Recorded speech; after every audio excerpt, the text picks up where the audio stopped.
Welcome back to another episode of the Nonprofit Syndicate podcast, joined with the same guys as ever. So Jonathan, Schwab, Ryan. How's it going, guys? It's going. Hey. Peace signs up for everyone. Full disclosure for the audience, this is the second of two podcasts we're recording in session, so things got spicy in the last one, and Jonathan and David cannot stop arguing about GoFundMe, so we're just going to try to forget that and move past it like all good relationships. I want everyone to go listen to episode 1 and then come back and tell Jonathan I'm right. Listen. They will, no doubt. The mark of a I know that too. The mark of a good, healthy relationship is being able to bury past hurts and just hold slight resentment about it for the future. So we're going to go with that as the mark of our relationship here. Yeah. Okay, so we're going to be talking nonprofit organic, scare quotes, growth today. That is buzzword of all buzzwords. Like, what does organic actually mean? So we're just going to dive in. And Jonathan said he had lots of thoughts on this because he's really interested in it. So, okay, what does organic growth look like? I mean, for a nonprofit, like, how should they even be thinking about that? What are your thoughts on what organic growth actually means for a nonprofit? Straight to me on that? Straight to you, dude. Straight to you, yeah. Well, I think organic growth as a channel, when you're looking at organic, usually that means across different industries, like organic digital search is usually what that means, right? Mm-hmm. That usually means I rank on content that's important so that when people have the attention or awareness of a problem, they locate my solution. Yeah. Mm-hmm. That's usually what we mean. That doesn't quite cut it in the nonprofit realm, right? No one's like, I have this huge problem with poverty in a different country, and I'm Googling about it. That's not how people discover nonprofits. It's been largely proven that people discover nonprofits relationally through other people. And so I think when you look at organic growth, you want to look at what is the natural mechanism of commerce that's occurring. Mm-hmm. Okay, which might sound like gobbledygook, but yeah. So natural method of commerce for, let's take something more similar, but an example that everyone understands, e-commerce, right? Mm-hmm. I purchase a product on a website that gets submitted to a shipping, that gets sent to me. I use that product. If that product's really great, I talk about that product. People see me using that product.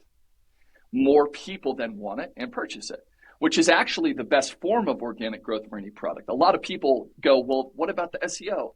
It's like, sure. If there's a really large percentage of people actively searching for that thing, then awesome. The reality is that not a ton of people are actively searching for a shirt with a dog on it. Like, if we're gonna sell shirts with a painting or picture of your dog on it, Google search is not going to work for that, right? Mm-hmm. What's going to work for that is display ads as far as an input. But organic growth from that can only come from other people talking about and interacting with the product. So from a nonprofit standpoint, I think the commerce that's occurring is purpose and meaning. Mm-hmm. I am buying, when I donate, I am buying membership in a story that I'm making a difference in the world, right? And the way organic growth occurs is that nonprofit admits to themselves, I think, first of all, that they're primarily a storyteller about what is happening, right? Sadly, a lot of the marketing doesn't go to that. And I'm not saying that's bad, because like we did with our dog shirt example, like the paid media input from Facebook ads and TikTok ads gets new customers, which is paid growth, and that's awesome. So paid growth is a thing that needs to exist. Organic growth is also a thing that needs to exist for the funnel not to be leaky. And I believe that organic growth largely comes down to storytelling well in our communications and our marketing, right?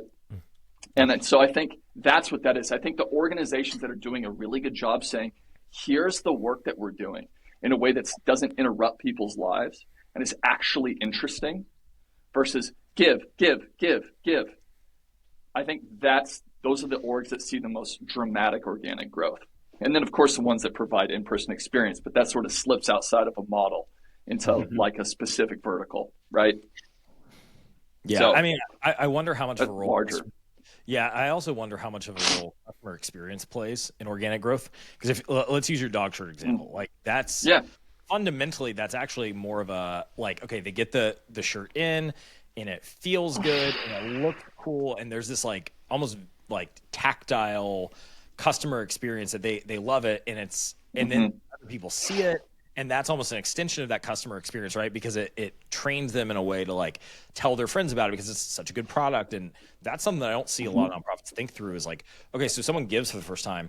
Yeah, like we're all digital guys here. So like we're thinking digital. But like, I mean, enabling your donors to actually be walking storytellers for your brand is something that not many nonprofits are doing, where it's like, hey, let's actually get them something like a t-shirt or a coffee mug, or send them some cool box that makes them think like, wow, this nonprofit stands out. Because the reality is like, it's hard to do organic if you are, I'm going to say this and it's going to sound bad, but like frankly, a commodity product. Like if you do international relief in Africa, there are thousands of other organizations that probably do very, very similar work to you. And as much as it really matters to you, the specificity of your model and your programs, to a uninformed donor, which most of them are, you're a commodity. You do the same thing as everyone else. So to me, with organic, one of the best ways you can actually level up on that organic growth is by creating great customer experience touch points, where it's like, hey, like if I give to X, Y, or Z nonprofit, I actually got something in the mail that's a t-shirt or stickers or whatever, or a coffee table book that someone else that I know is going to see it and say, what's that all about? And you're able to actually have, you're enabling conversations to happen in real life that are way beyond just like, oh yeah, well because I think that the storytelling thing, you're right, like that's where it starts. But I think there's more opportunity for organic when you actually get into someone's real day-to-day life that actually creates those relational connectors to create the organic momentum you want to see. Those are still storytelling, though, I think. They are, yeah. Right. No, and right. like, and they're still identity pieces, right? They're stamps of identity, ultimately, that people are able to tie themselves to. But like no nonprofit's going to be super successful because they send everyone a shirt. Right. You know? Right. Yeah. It's going to be because everyone that gave to them feels like they really know they made a difference when they gave to them. Yeah, I mean, I do think there's an identity thing though. So like, let's talk about like people we met. I think at Neo like 2 years ago, like Ducks Unlimited is a perfect example. Like Ducks Unlimited is literally has grown because the brand itself. Yet again, it's a storytelling thing, but it's a storytelling thing for the donors. Like I'm part of it, but one of their key things is like people know them because they send out a crap ton of swag and stickers, and you see them on trucks and all this kind of stuff. And so it creates like an identity of, oh, I'm the sort of person who gives this. I think it's one of the reasons Charity Water has been so like impactful, is like it's almost like people have been able to associate with the brand, and then they actually do like, yeah, maybe you shouldn't send a t-shirt to everyone, but I think having some sort of element that allows them to physically represent the brand is a key factor of that organic growth storytelling. Interesting. Yeah. And I also think, to your point, because having worked with several nonprofits as well, like it's the combining of the two. You got a storyteller, you've got, the hard copy of whatever, magazine or book or stickers or something, or the branded stuff on there. But to your point, the experiences, the digital experience, even where it could be something as simple as, hey, we'll use, Africa, like you talked about before. Here's a 3D video that we took, sound, light, whatever, all the auditory stuff, where you get to experience exactly what we're talking about. And we recorded it for you. So pop on your, Facebook goggles or whatever, and look around to what you're actually contributing to. Yeah. But then also not just telling a quick 3-minute video story of somebody had something happen and you changed their life, the end. It's like, hey, journey with us. We have a whole series of get to know this person. I think a really good, a really great documentary, is the Welcome to Wrexham. Like they get you to fall in love with a place as well as a soccer team. And not only first you're just like, oh, I want the team to win, but then your shift goes to, I want Wrexham to win. I want the people to win. I want that individual person to win because now I know their story. And I would say they do a really great job of bringing you into stories within stories of, yes, our goal here is to, yes, we're the head of this soccer club, this football club, but we're more than that. The story here is it's about this community. And of course, 2 episodes in, you're hooked. And so if you can tell a story like that isn't, like you said, Jonathan, just transactional. Like if it's just, hey, look at another way you can give, and this is why you should give, and also giving. And then it just turns into, hey, we're desperate. And they're not saying it. You're not saying, hey, we're desperate, but your media and your communication or your quote unquote organizational body language is. And so it's bring us into the story. You probably won't have to convince me to give. The story will make me want to. So anyway. Yeah. How do you balance that with like, okay, so you want to tell the story. This is something we find a lot where like a nonprofit wants to tell their story well, but there's kind of a blend between like oversharing, but then also like they want to be transparent, but then they also don't want to show too much because like for a whole host of reasons, sometimes really good reasons. Like we want to respect the dignity of the people that we serve. We don't want to make them like, we don't want this colonialist attitude around like we're just extracting stories from them so that people give to the organization. But like there is a tension that a lot of organizations feel between like, okay, we want to grow organically and we want to do storytelling, we want to help donors hear the story, but like we don't want to overshare too much that gets us in a pickle, right? But at the same time, we also want to be transparent. How do you help someone navigate that? Yeah, I mean, I'll jump back in, I guess, and then please cut me off because we're supposed to argue, right? Yeah. No, but I think part of it is it's not being as heavy-handed on being the person who has to tell the story of what's going on. The best people telling the story, like if you don't want to, if you're trying to respect the dignity of another person, let them tell the story, and obviously you're an editor, so you can edit things that aren't maybe helpful in general, but obviously you don't want to edit out everything because then you're not respecting the individual and their story. But like, if you're here to say like, hey, what's going on in your town? Who are you? Tell us about what's here. And it doesn't even have to be like, tell us how we're helping you. It's just tell us what's going on and why you need this and let them talk. And so a lot of times it's easier to get around that stuff by not actually having to be the one narrating the story. You're just the one who's maybe editing it down for whatever video you need to put out there. Right. But allowing yourself to be editor more than writer in some of these cases. Yeah. That would be one point that I would suggest. Yeah. I'm curious what David thinks. I'm sure, not kidding at all. I'm curious what David thinks. Because, I mean, he basically does a professional communicator for nonprofits. So, I mean, obviously a lot of thoughts, but specifically on this subject, you touched on something that I carry a lot of issue with, and that's the savior complex that we're so often accused of having. Yeah. Yep. I'm going to say something blunt, and I don't even necessarily agree with all of the implications of it, but is it about GoFundMe? We don't have enough time for that. No. So no. When you are an organization whose mission is to save people, right? It is okay to tell stories of people being saved.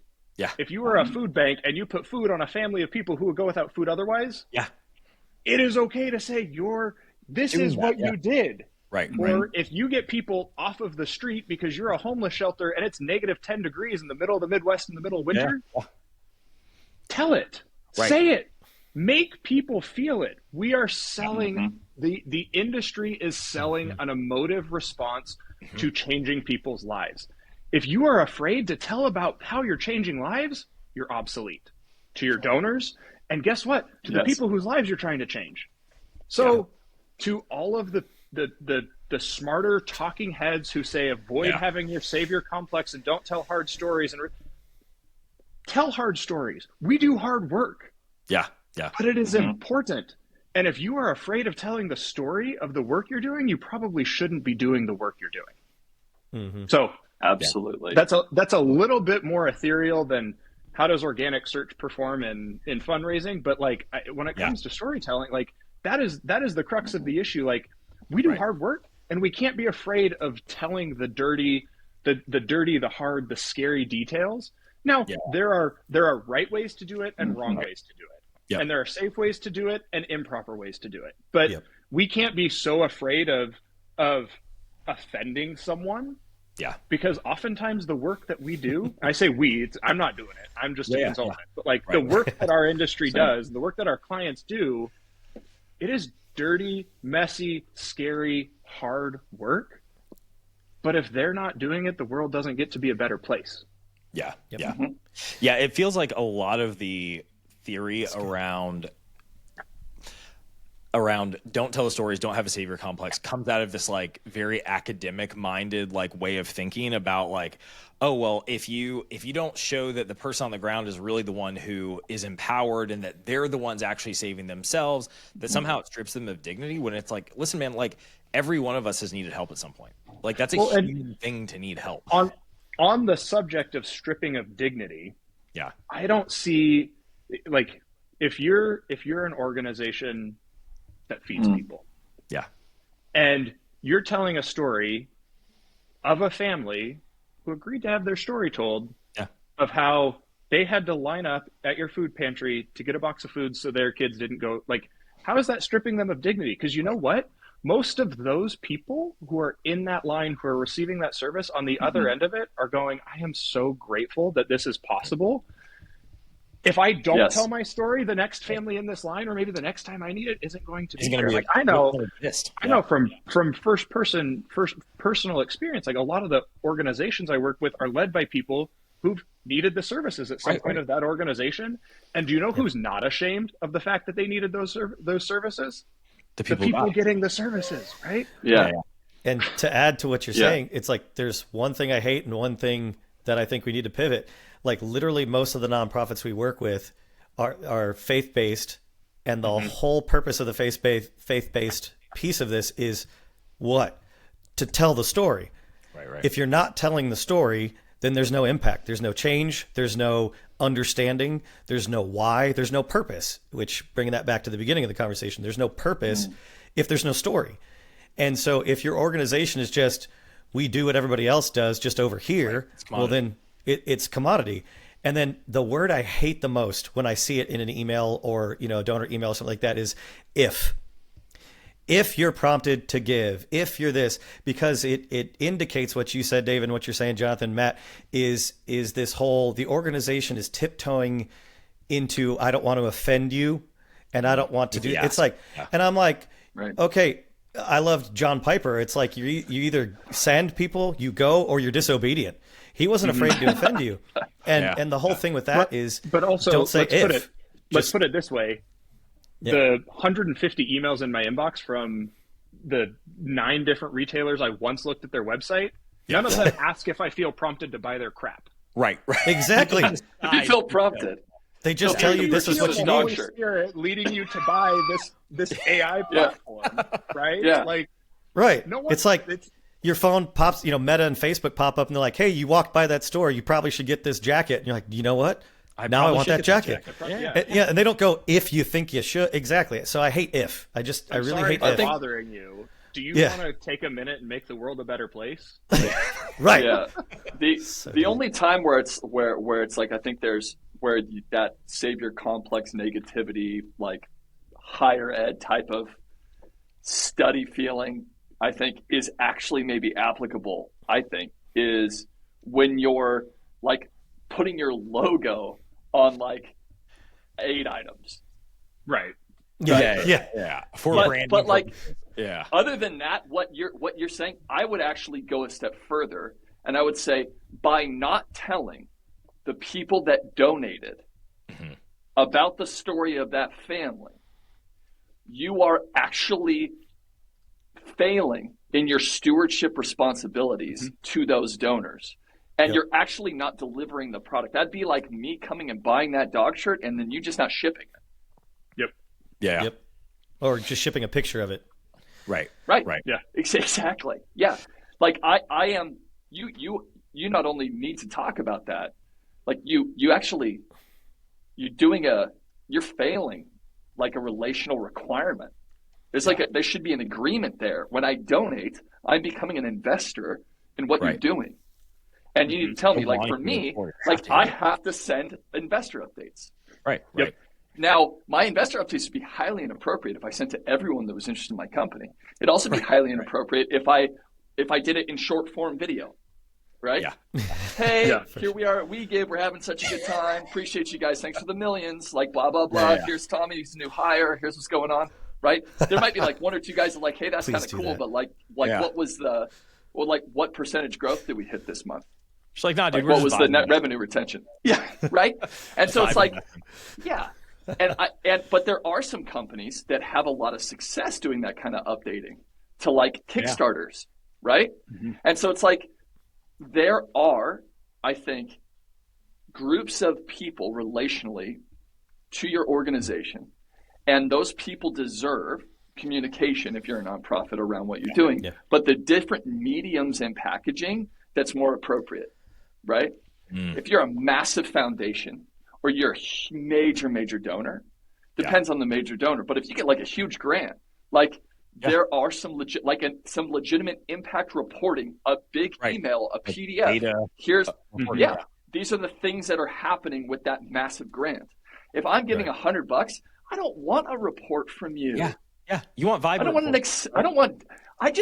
some vibes, dude. Send me a video. There for vibes. I want a 30-second video that I don't have. Now, if you're taking that 30-second video to me of like, hey, here's what we're doing with those mosquito nets. Thank you so much. This kid doesn't have malaria and his mom's so happy.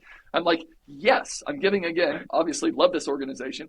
If you're taking that moment, that's more of an update or investor report to me as a small donor, and you're blasting that across Instagram with a $20,000 ad spend, that might be a little bit different. Yeah. Yep. Right. Maybe that starts slipping into being inappropriate because you're taking update marketing. Yeah. Right. Like if I took my investor updates and published them on LinkedIn, was like, look how good all of our customers are doing. We're crushing Everyone's killing it. Right. Like it'd be kind of like, all right, like maybe dial that back. Chill out on that. Maybe just be like, hey, our customers are killing it. But like publishing like your revenue numbers is really inappropriate. Yeah. Right. Well, I think it comes down to like the fundamental rule of marketing is right message, right channel, right person. Right. Mm-hmm. So that's it. Are there ways to use that sort of, because we're talking about like obviously storytelling, but really around organic, like how do you build organic growth for your nonprofit, which we're kind of still on the topic of, but we'll reel back to it. Are there ways to use more of that?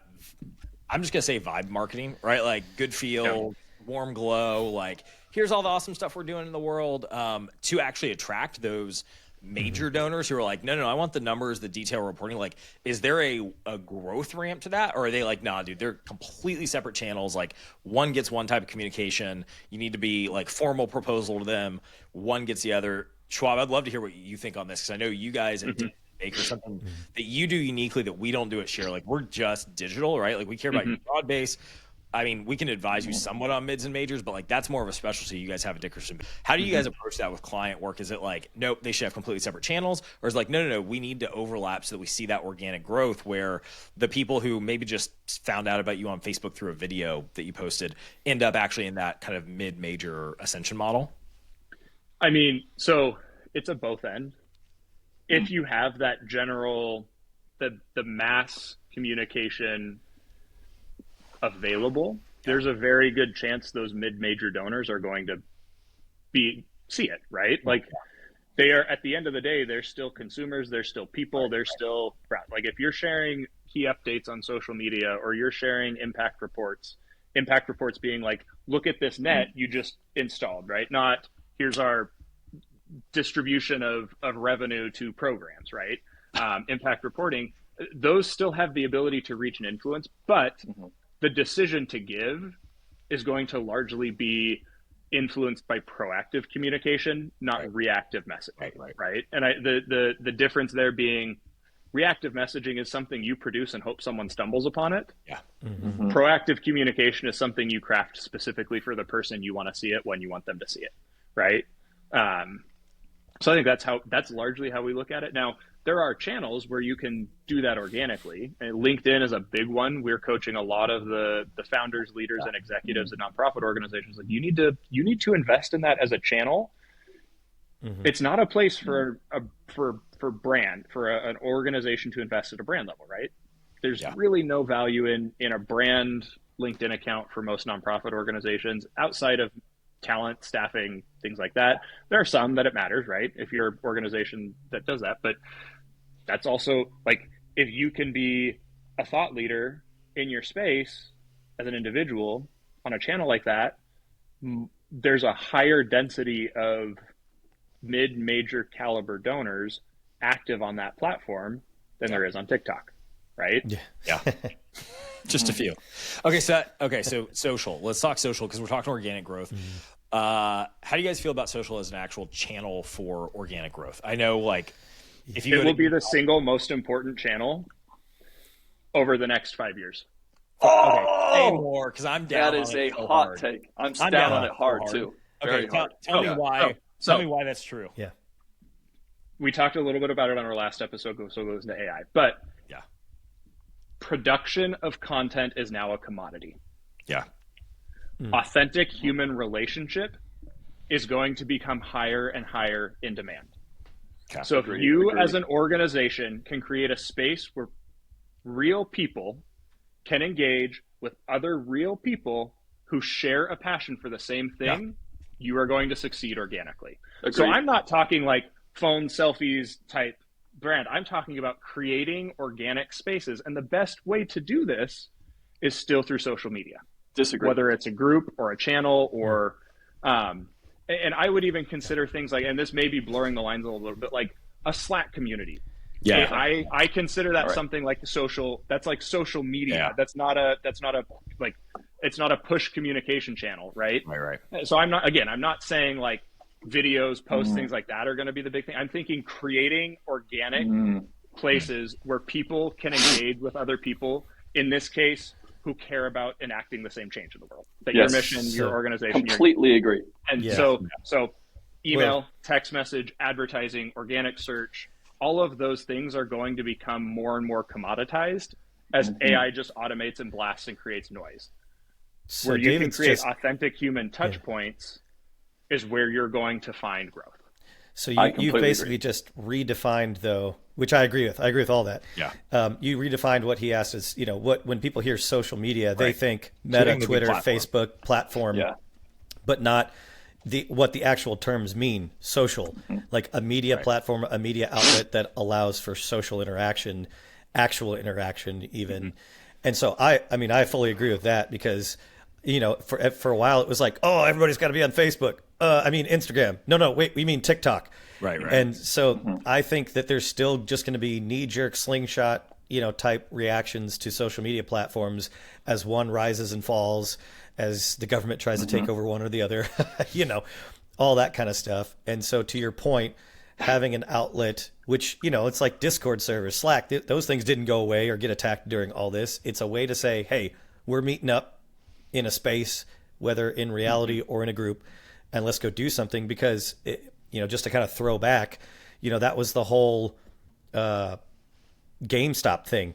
Yeah. There was a whole Discord and Reddit community that it was a community. Right. They said, we're going to do something. That's a real social network, right? And it's exactly that. And I think that kind of stuff is going to be valuable, because that also is what we're seeing now. All the anxiety, depression, all that kind of stuff is the fake interaction. And the more we pivot back to real interaction, there's got to be channels for it. So yeah, I agree with that. I completely agree with a digital place where people are able to have real human interaction being like the main. That's why we're so focused on Portal and community and Portal, letting people meet other people and have conversation, have media in there. But like for social, if we're going to actually talk tangible social, I actually damn near would say it's a waste of time for nonprofits. I'm the same way. Right?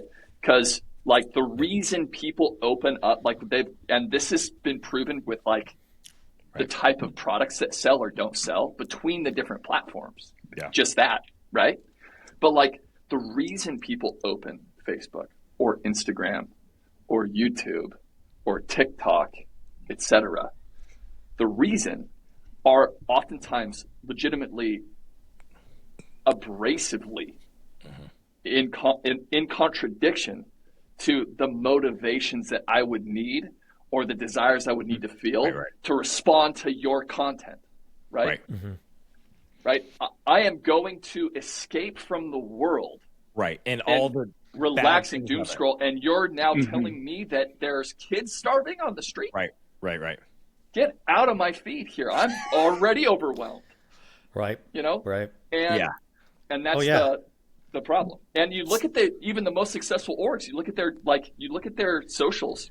Their social numbers are pathetic. Oh yeah. They're not doing anything. Right. That's my thing. I think this idea that somehow we need to invest all this time in social media.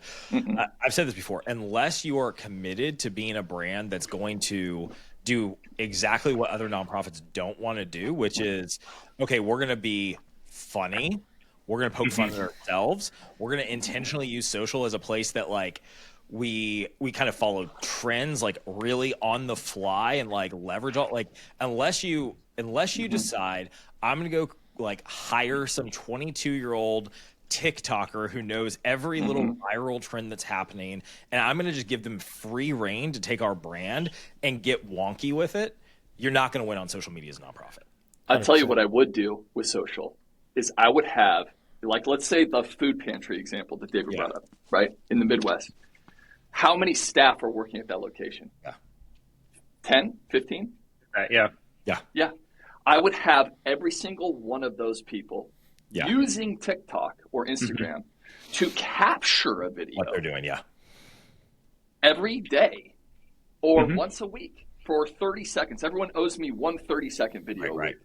Yep. And I'm getting 10 to 15 30-second videos that are a part of the story, what's actually happening, update marketing on the ground there. And it's not going into TikTok or getting posted. It's just they're using it to capture because the platform's made to capture and build out videos that are engaging. And they're texting them to me or emailing them to me. And then I will take those and get those into the inboxes or whatever communication points I have trust with my donors. I still would argue, though, if you are an organization that commits to producing social content in that capacity, if you were posting 2 to 3 videos a day, you would explode in reach. And it would provide more net value than if you invested in organic search from a fundraising perspective. And coming all the way back to what you said at the beginning, Jonathan, people with philanthropic motivations are not showing up in organic search. People who need services may be showing up in organic search, and that's a different topic for a different conversation. But you're going to get far more reach, far more impressions, far more brand impact. Again, if you do social media the way that it has to be done now, where you're literally just creating content and on the fly all the time, on the fly. This whole centralized social media manager who is the brand czar and makes sure everything is through their graphic filters and looks right and speaks with the right tone, that is a recipe for a lot of wasted salary. Yeah. Oh, I came literally, again, we'll keep it like this, that I had that job. And so, and to your point, it was me trying to push what you guys are saying. You have 3 things to do: inform, inspire, entertain. Right. And most nonprofits inform, sometimes inspire, and then they inform again. And so at that point, it's Chinese water torture where 30 seconds in, I'm done watching your video. Hey, it's not just Chinese. Come on, man. Sorry. That's just... It's just water torture. So we'll back that one out. It's water torture. and so the whole thing is it's just drip, drip, drip, water torture on the head there. And the whole point is it's because it's the same as if you listen to the same song that doesn't change. You get tired of it. And so if all I'm seeing is one thing, if there is no oh, that's hilarious. I mean, and we did one push where it was we made fun of ourselves, where we had a dad give an example of here's an opportunity for the girls in going over here. And then he's and far, far away from that, we've got another opportunity for the guys. And it was just hilarious because it's a dad saying, stay away from my daughter, in a gentle way. But it went viral comparatively to any of the other stuff that they did.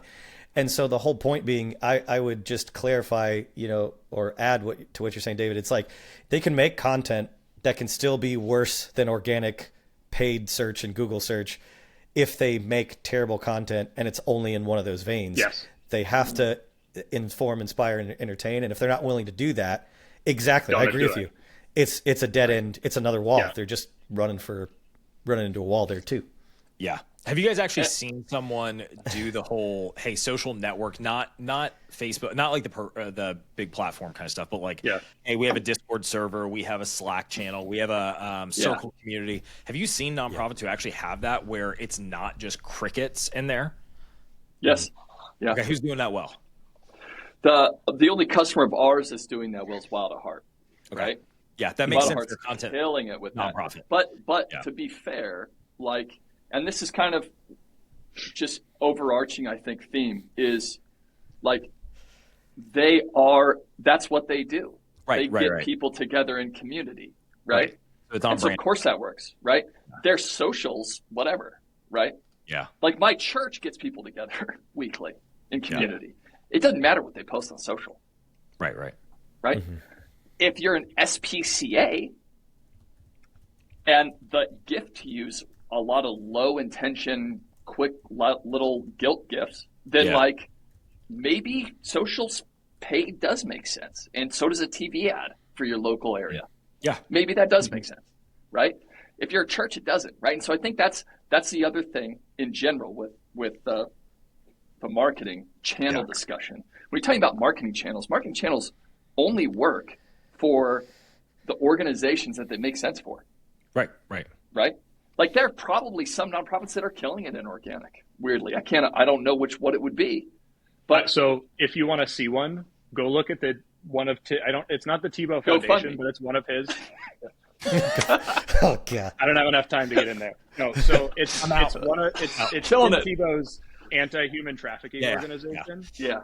And his videos talking about why he does what he does. And now granted, he has celebrity brand. Well, but is it also because he got GoFundMe's, a page for them too? Is that right? Probably. I just like him because he's not on GoFundMe, but that's a different story. No, but I think his content is the type of content that draws you in, tells you what's happening, and makes you motivated. And it's not paid. But again, there's celebrity aspect, but that format I think is where a lot of nonprofit marketing needs to go to be successful on channel. It is very clearly produced for video, for the type of content, for scrolling to get you stopping your scroll, all of that. Yeah. I mean, a few thoughts I think are actually practical for like, if you're trying to build organic growth, like this is just stuff that I'm recommending. It could be terrible ideas. I've not seen anyone take my advice yet, so that should tell you how valuable it is because no one's taken it. But if I look at, I think you're right, the Tim Tebow example is a really good one, which is he's a celebrity that already had a known brand. And so he's able to bring people along on social in a way that most nonprofits don't have. I mean, like the other example I think of this that's been in the news obviously recently is like, look at what Charlie Kirk built by essentially building a social media personality. Now it's YouTube mostly, right? And that was kind of the place that he took off, which low key, I think YouTube is actually the best social channel right now if you're actually trying to grow. But like it was a personality with, I would say, content that like was somewhat educational, but really entertaining, frankly, whether you agree with this stuff or not. Like people will train wreck watch it, even if they vehemently disagree on its politics. Some people love it for the same reason, right? But it took a stand. It was a very, very like engaging form of content that then drove TPUSA, his nonprofit, to become a behemoth. But it was built on the back of like a personality or an influencer. And so much of social media now, when it's actually popping off, is related to some sort of an influencer. And so I think that's something the nonprofits need to seriously think about is, do we have a voice that's actually engaging online? Like, do we have anyone who can speak for us that has a viewpoint that's interesting, or are we a commodity? Like, just like every other person who's in our space. And if you don't have someone, maybe that's a thought, is like, do we need to get someone who's like kind of a low-key influencer for us that's creating brand values aligned content, even if it's not, okay, so let's say we're building wells in Africa. You don't have to have someone posting 30 videos a month about building wells. You can have people posting videos about the political climate of Africa. You can have people posting videos about what's happening in global news that might affect that kind of stuff. You can have people posting like, yes, some impact stories. Yeah, maybe it's how-to videos of like how to build a well at home for you doomsday preppers. Like they're like, it's brand aligned content, I think can actually win organic still. But that takes a lot of thought and frankly, a lot of willingness to like step out on a cliff and say, hey, we don't know if this is going to work or not, and we're going to invest heavy in it.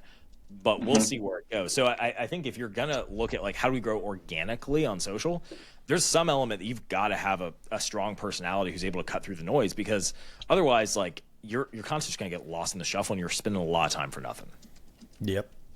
That's why, I joke that I advocate for the Ryan Reynolds marketing, where it's short, concise, cuts through all of the noise, and it's just hilarious, or it's just off the wall, but it gets the point across, because nowhere at any point of, any of his mobile ads or things like that do I not know what he's marketing or talking about. Absolutely. And to your point, he doesn't have to say phone in order to get that across. Yeah. So. Well, we just officially lost part of our team right now. I think we lost Jonathan, and Dave, are you still here? Do you have to hop too? All right, we got a few people who are gone. Okay, we're going to land this plane, me and Ryan, solo on this, on organic growth, and just say, hey, if you're thinking about organic growth, I don't think traditional just like spray and pray social is a way to do organic growth. It's just not. You've got to think outside the box if you're going to do it, and look for where the communities online actually can grow with you and actually be a social network, not just a content posting network. So, Ryan, any last thoughts before we bump off, because these other two goons just left without us knowing?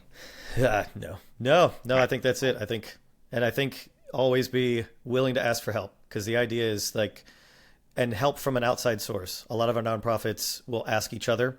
Yeah. And the best thing to do is actually ask somebody who's not directly in that space, so that they have a fresh perspective. So that's helpful, man. Cool. All right. Thanks, guys, for listening to the Nonprofit Syndicate podcast. We will record another one, I'm sure, soon, and we'll be back with you. Thanks.